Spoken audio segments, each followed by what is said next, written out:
Welcome to First Unitarian Society of Minneapolis, the birthplace of Congregational Humanism. We carry on that tradition of free thought today, dedicated to promoting a free search for truth, meaning, and justice. Our web address is firstunitarian.org. I'm David Breeden, Senior Minister. Welcome.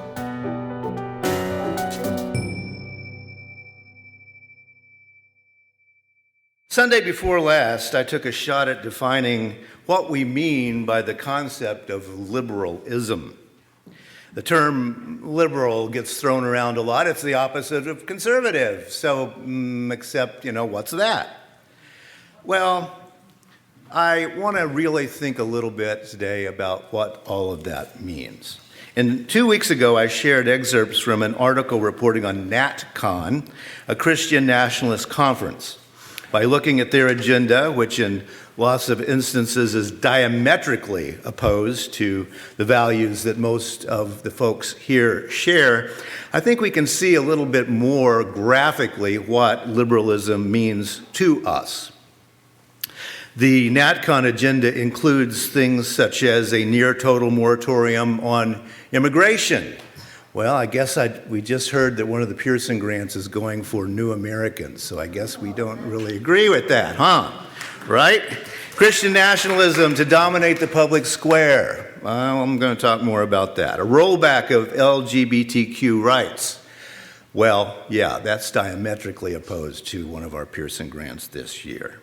Economic nationalism and opposition to globalist supranational institutions, such as the UN. Yeah, I don't think we agree with that. A vendetta against woke elites in cultural, academic, economic, and governmental institutions, and using state power to achieve conservative ends. My point 2 Sundays ago was that if any of this affronts you, you're probably a liberal, right? After all, concretely seeing what we are not, I think, helps us see what we are.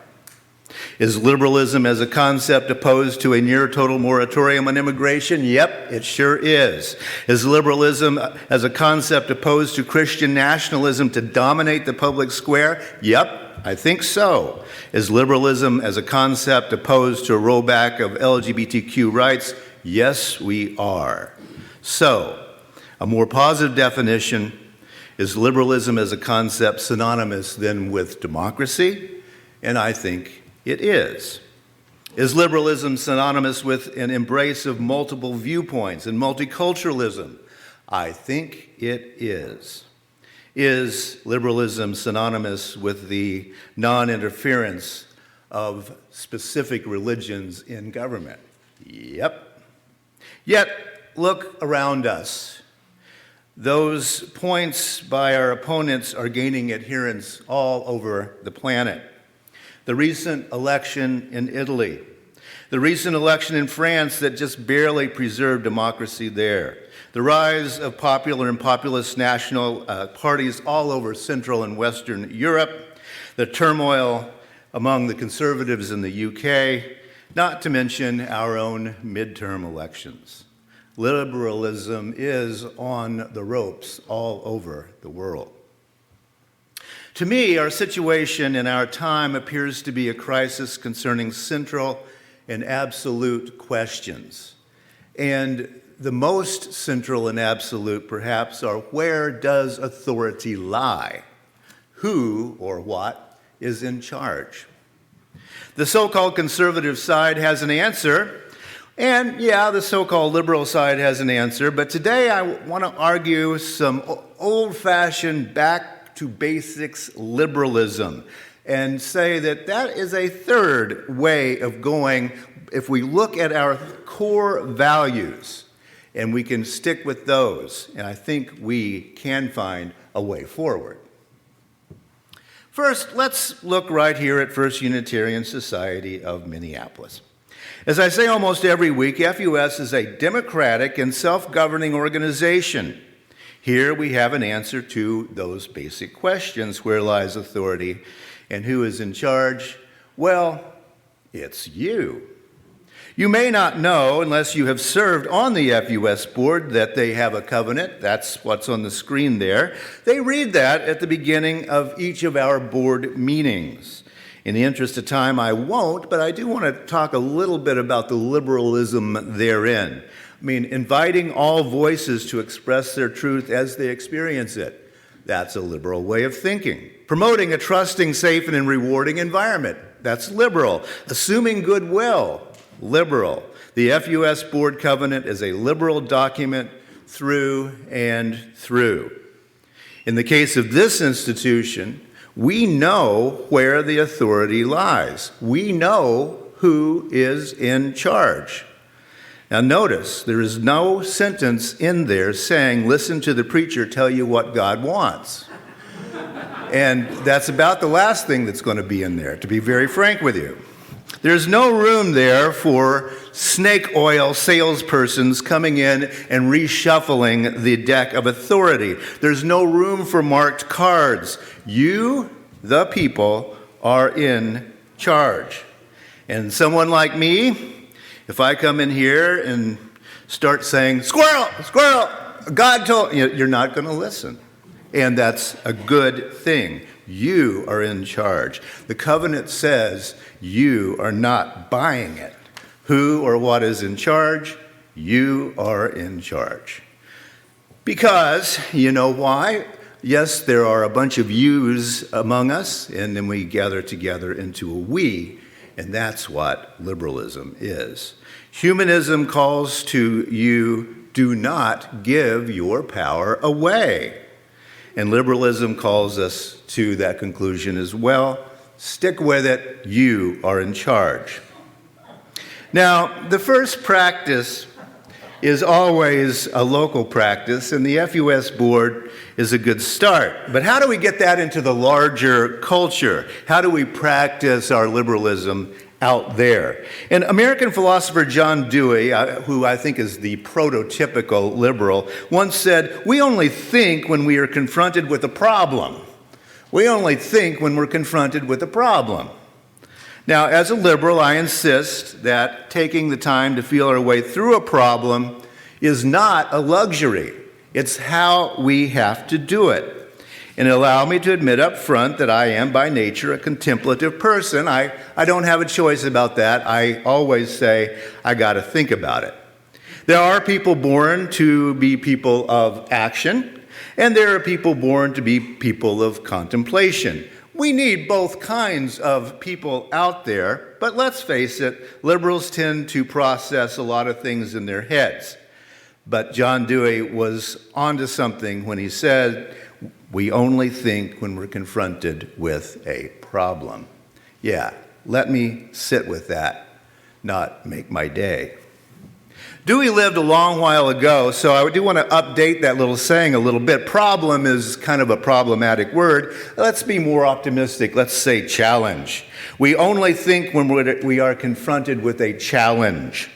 For those of you who've studied Dewey's constructivist theory of education, you know that in constructivist education, Montessori is the most famous example of that, but problem solving is the foundation of all education. You're not going to remember it if you didn't solve the problem, argues constructivism. So Dewey saw that the paradigm permitting human social life must be about, wait, there's a problem and challenge. I'm going to fix that. I can think about that. I'm not going to be on autopilot. So science is about problem solving. Art is about problem solving. Philosophy is about problem solving. Politics is about problem solving. International relations is about problem solving. Heck, managing the church budget is about problem solving. The practice of democracy, and in Dewey, democracy is a practice, right? The practice of democracy is about problem solving. The FUS Board Covenant is a document designed to encourage people to problem solve together, not with God talking to me in my study. This deep, deep conviction concerning thinking it through is what makes John Dewey a liberal, and it's what makes this congregation liberal. But let's be real. The conservative side has deep roots in American thought as well. Actually, maybe we could say they have deeper roots, if we're honest, among those European invaders from long ago. We do well to remember that the precursors to the religious liberalism of Unitarians were Pilgrims and Puritans. Puritans came to this continent explicitly to create a Christian theocracy. The theocracy they envisioned was overseen by clergy and enforced by law. In that way, theirs was a vision much like the contemporary Christian nationalists. As it happened, Puritans jailed, beat, exiled, and executed those who dared to disagree with them. And again, if we look closely, the pattern of clergy, like me, in Unitarianism, and indeed in most of Christian tradition, is authoritarian in nature, wielding authority because the clergy claims to know what God wants, or in the case of Puritans and Unitarians, they claim that they can read Scripture better than the rest of you can. Now, that's something to keep your eye on there because, yes, it's authoritarian in nature, and really it hasn't ever changed exactly. As U.S. Thanksgiving approaches, we will be seeing those nice, smiling pilgrims with their funny hats. That's not the story. Puritans were not liberal. They were religious extremists. There is a disturbing through line in American culture from those smiling, white, Anglo-Saxon Protestants to the nostalgia of Make America Great Again. Actually, with a bit of digging, the pilgrims of Thanksgiving take on a sort of demented look if you start looking a little closer at those faces. There's something dangerous baked into the American story, at least in this instance. Our conservative friends who insist that the U.S. is a Christian nation are onto something.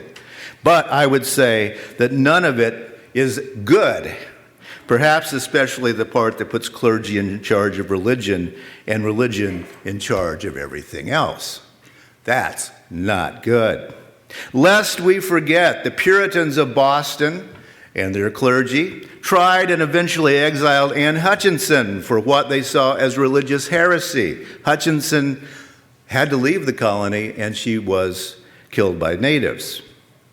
Lest we forget, Mary Dyer was prosecuted and eventually executed on Boston Common for her Quaker beliefs. As some of you know, I'm going to be talking in Boston in a couple of weeks, a couple times in November, real close to the tree that still survives where they hung Mary long ago.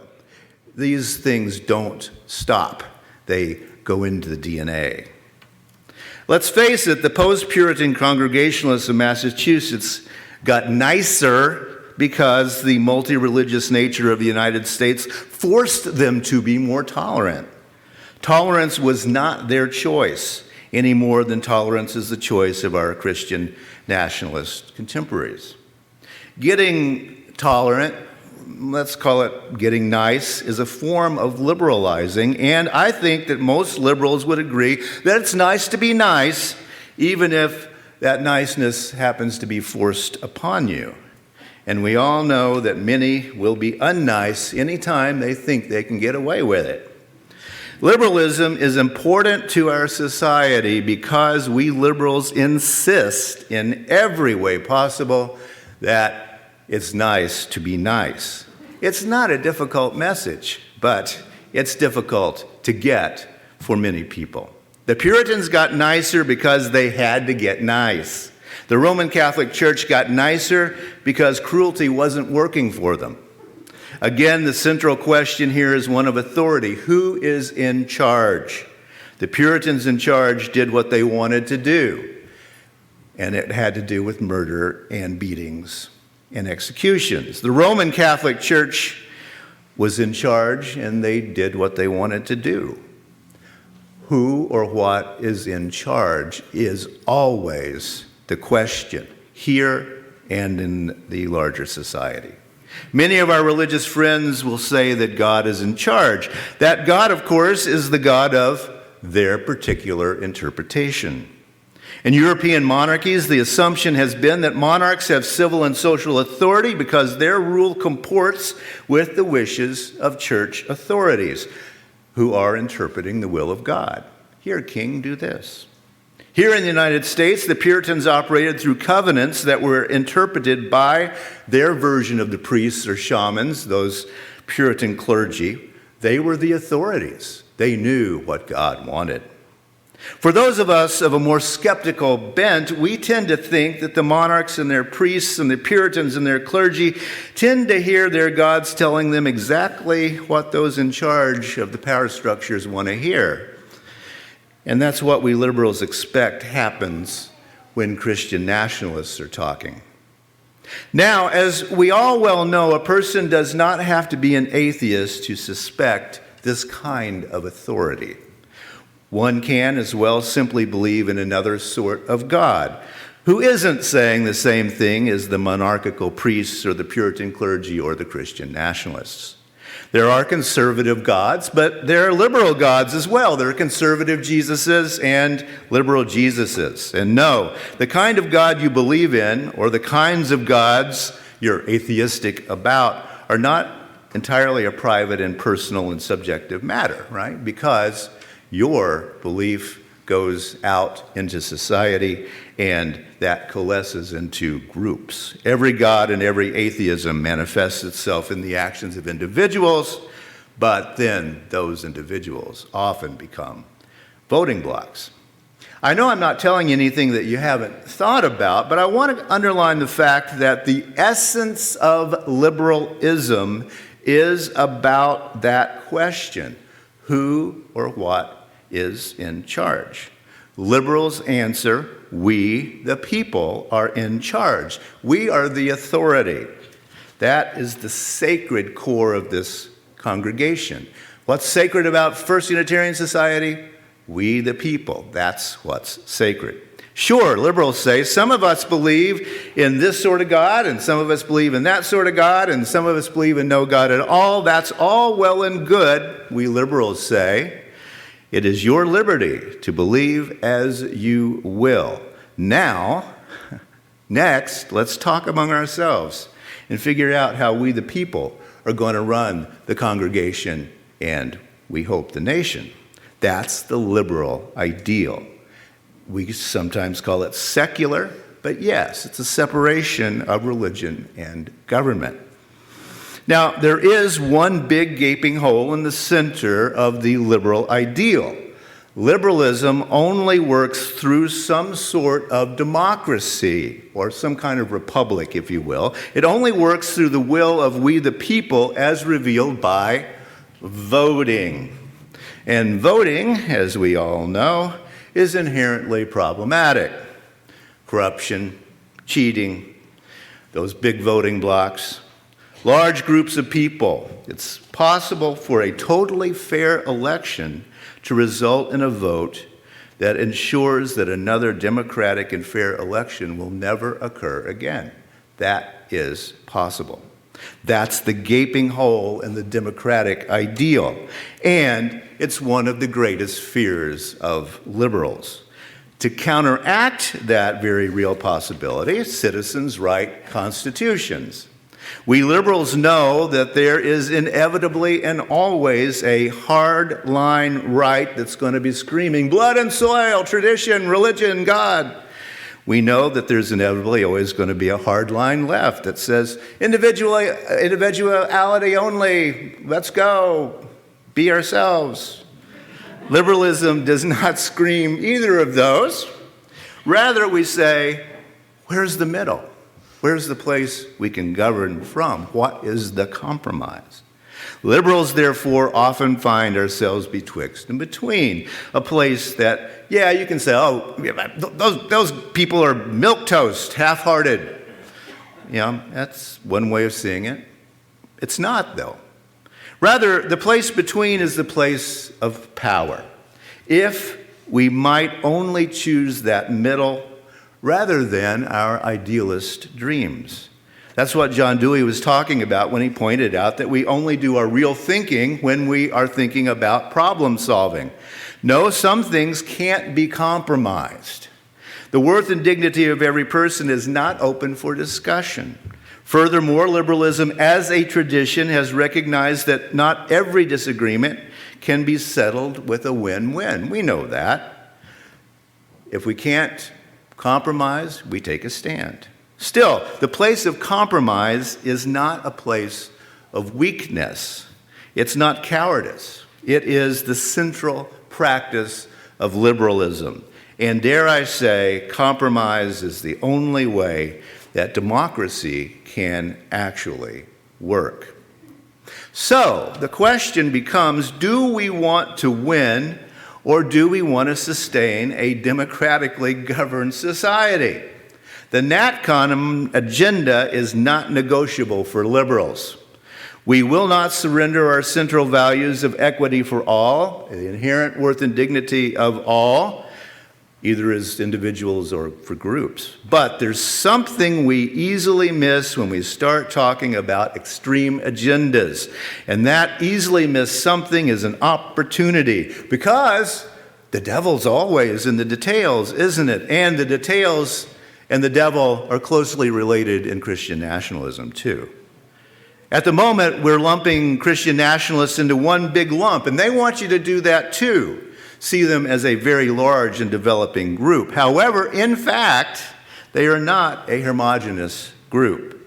Yes, many Christian nationalists go to church, but Christian nationalists are the least likely Christian group to attend church regularly, as a matter of fact. Furthermore, only about 40% of Americans who say they're Christian go to church at all. So actually, these are not huge groups. They look that way, but they aren't. Christian nationalists are more nationalist than they are Christian, in other words. And Christianity itself is becoming more of a cultural marker than a practiced way of life. Divorce? Some of us are old enough to remember when traditionalists said divorce was always bad and always wrong. You know what the most divorced group in America is? Christian nationalists.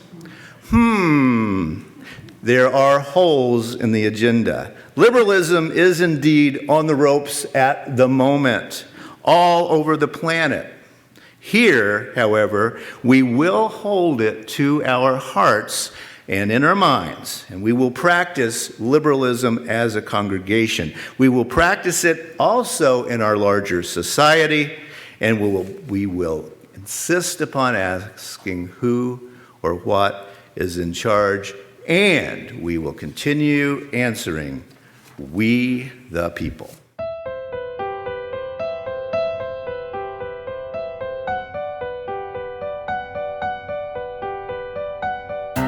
Thanks for listening. You can find much more about humanism and what's happening at First Unitarian Society in Minneapolis by visiting our website at firstunitarian.org.